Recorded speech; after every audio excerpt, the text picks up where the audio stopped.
A couple of videos ago, I showed you what I have on my wallet on a daily basis, and I promise you that next time when I'm traveling, I'm gonna show you my travel credit cards. Well, the day has come. I'm traveling internationally to Costa Rica in 3 days, and this is what I have in my wallet. Hi guys, and welcome to the channel. If this is your first time to the channel, we're talking about credit cards, points, finances, and travel. If this is something that interests you, please like this video, subscribe. If you have any questions or comments, leave them down below. I will get back to you as soon as I can. Guys, the time has come. I'm going again to Costa Rica. And this time is a little different though, because I only got a one-way ticket. I wasn't able to book with points. It has gone off the roof right now. It doesn't really worth to spend any amount of points traveling this time. It's high season, especially here in the US. So it really doesn't worth it to spend points to travel. I decided to pay the ticket cash, so I'm traveling with JetBlue. This is my second worst company ever after American Airlines, but what can you do? It was the cheapest and it wasn't Sprint. At least that's something. Yeah, $150 is what I paid for one-way ticket, and that means that I don't have a return ticket. And that means that I need to have my options open. This is going to be reflected in what you're going to see right now. So without any further ado, let's jump to the presentation and come back to wrap it up. As we did last time, I'm doing the same this time. Although these are credit cards that I have already for some of them a few years right now, I decided to show you what is the current offers that I found and what's the return on spend, because there were many changes. We're not gonna go into details. We have detailed videos about all these credit cards, so you can go back, refer in those, but the current offers are these. I'm getting the American Express Gold. Right now, the current offer is at 90,000 points after spending 4,000 in 6 months. It has the Uber credit, and of course, the Uber credit is gonna be combined with my Platinum, and that's how I'm gonna go to the airport. Part of the ride to the airport is gonna be covered by this. And of course, I'm getting this for the 4x in restaurants internationally. I'm really looking forward to use this. The return on spend on average situations for the first year is about 37%. The Platinum, right now, I found an offer of 125,000 points after spending 6,000 in 6 months. I am using this because I don't know if I find myself in a position where I can go to a nice lounge. If not, that's fine. But I always want to have the Platinum with me. Why not? I don't plan to use it for anything else, to be honest. It's just the Joker here. And the return on spend right now is at 47% with the current offer. The World of Hyatt, I am not even sure I'm gonna stay in a hotel this time, to be honest. 30,000 points is the current offer after spending 3,000 in 3 months, and the return on spend is 21%. The Sapphire Preferred has 60,000 points after spending 4,000 in 3 months, and the return on spend is 22%. This one I have as another joker. Parking fees, things like that. So whenever I go to Costa Rica, maybe I will drive, maybe I will go and pay parking. If for whatever reason I can't use the American Express credit cards, this is a good backup credit card. The next credit card is the Delta Gold. Right now, the offer is 40,000 after spending 1,000 in 3 months.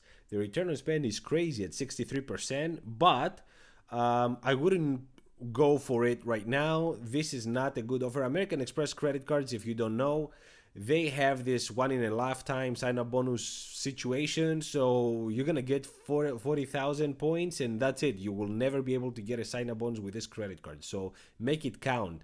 The return on spend doesn't say the whole truth here. Yes, it's 63%, but if it was me, I would like to spend another $1,000 and get maybe 70,000 points instead of getting the 40,000 for 1,000. So it's up to you, but the good with this is that it doesn't have the annual fee. It waives it for the first year, so it's pure money. I mean, it's profit even if you get this version.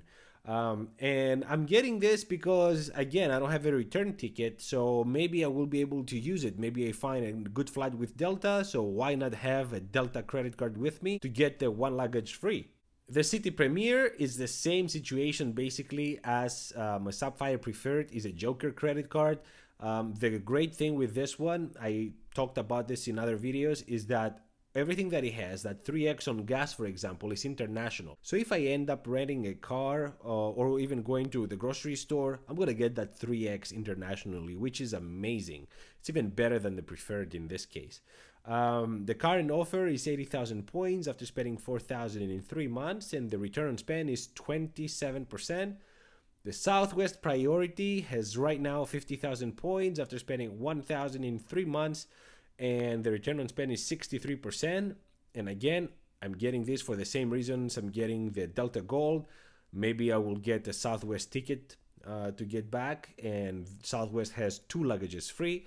And on top of that, I get priority boardings with this one, so I won't even have to struggle to get into the plane. So it's a no-brainer. If I have it, I'll get it.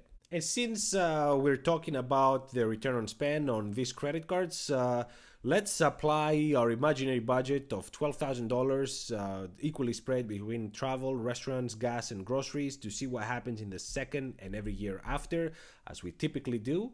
And we see that the gold has a 6%, the platinum is crazy at 30%. Now, this is if you use all the credit it offers. If you don't use all the credits, you might get 15%, but still, it's incredible. No other credit card comes even close to this.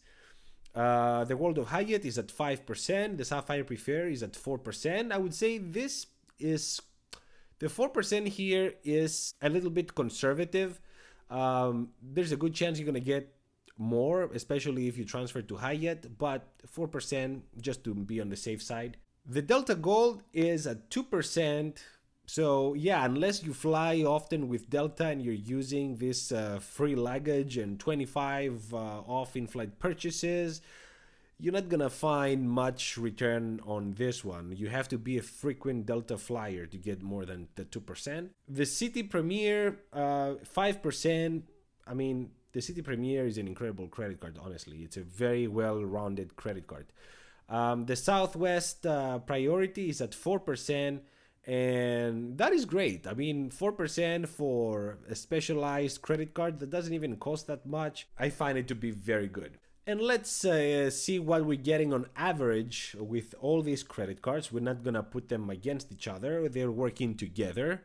And the return on spend for the first year is 40% average. And for the second year is 15% average. If you remember when I did the personal credit cards that I use on a daily basis, the average return on spend for the first year was, I believe, 31% and 4.5% for the second year. And this tells you the power of annual fee credit cards. The more you pay, the better returns you're getting.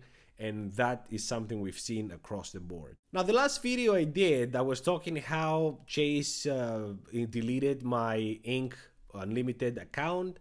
That was a credit card that was basically redundant, so it didn't really hurt me, and it was on the business side, so it didn't hurt my credit score. And that made me realize, though, that increasingly I have been using American Express credit cards. And the numbers talk by themselves. Like if you go back and you check all the slides, you will see that the platinum and the gold have significantly better returns all around, especially if you're using the credits. The return on spend is based a lot on credits. If you don't use those credits, then whatever numbers you see are not true for you, and you should always do what's true for you.